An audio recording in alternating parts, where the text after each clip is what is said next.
Time now for your forewarned weather. Welcome back, everybody. I had mentioned just a minute ago that we had a decent amount of moisture in southern Utah. This time lapse showing just that. The clouds increase through the afternoon, and then as we get into the evening, they start to taper on off. But you can see that here, that moisture rolling on through the Black Desert Resort camera. And as we take a look at our forewarned radar, you're going to see a lot of that has dissipated, at least in northern and central Utah. But down in the south, we still have some showers towards the West Desert, and these have been moving in an east-southeast direction, so Cedar City could get another round of rain showers here in the next little bit. And then the southern mountains also looking at a little bit of precipitation. Let's go over some of the precipitation totals.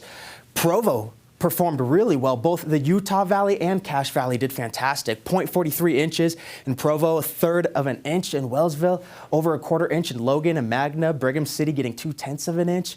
We saw rain from Nephi to Lake Point, Centerville, Sandy, and even St. George picked up 0.13 inches, over a tenth of an inch. We'll take it.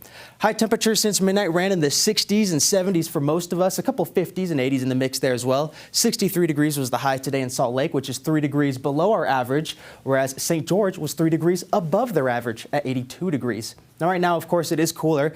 Temperatures are in the 50s and 40s across the state, flirting with 30s here in southwest Wyoming, and they're going to be hitting that here in the next 30 minutes, 60 minutes. 73 degrees is where St. George is right now. That's pretty nice. 50 degrees by midnight here in the Wasatch Front with mostly clear skies. Those clouds are going to continue to shuffle on out, making for clear skies by 5 o'clock in the morning with temperatures in the 40s. Those clear skies are going to allow those temperatures to drop quite a bit. And then we warm up to 58 degrees by 10 a.m. Those clear skies are sticking around. Lows tonight are going to drop to the 40s and 30s for most of us. 28 degrees in Evanston, 45 down in Cedar City, 59 for St. George. And then we're flirting with freezing for eastern Nevada. 38 degrees will be the low up in Logan. Our futurecast is going to walk us through the next couple of days. You notice as we get into the early morning hours, the wet weather goes away, but it makes a comeback for south central Utah and parts of southwestern Utah as well, as that front kind of just stalls down there. It's going to take its time moving on out, but it doesn't last long because by your Friday, we're looking at clear conditions across most of the state. And then we have a strong southerly flow. You notice those red arrows. Well, that means it's going to be transporting a lot of that warm southerly air across the state.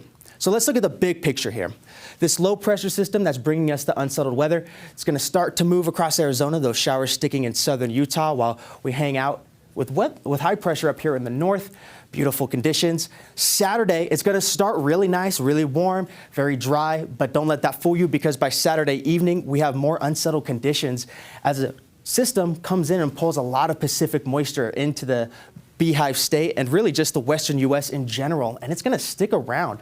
Regional forecast shows we're going to be in the 60s and 70s tomorrow, 66 degrees up in Logan. We have 58 degrees in Rock Springs. A couple of thunderstorms down in southern Utah, especially in the higher terrain. 79 degrees is the high in St. George. And then it's going to warm up to 84 degrees by your Friday. Mostly cloudy skies tomorrow with that slight chance of wet weather. Windy conditions for your Friday and Saturday, and then a huge drop in temperatures on Sunday, dropping all the way into the 60s with thunderstorms holding on into Monday. A slight chance we see it even on Tuesday. The Wasatch Front stays dry for the next few days, but as we get into Saturday, that changes. Those showers start to roll in towards the evening hours. Scattered thunderstorms for your Sunday and Monday. Isolated showers for Tuesday, and it could even stick around all the way into Wednesday. Oh, wow. Okay, but Thursday and Friday looking pretty nice. Looking very nice. Fantastic even. We'll take it. Yes, we will. Okay.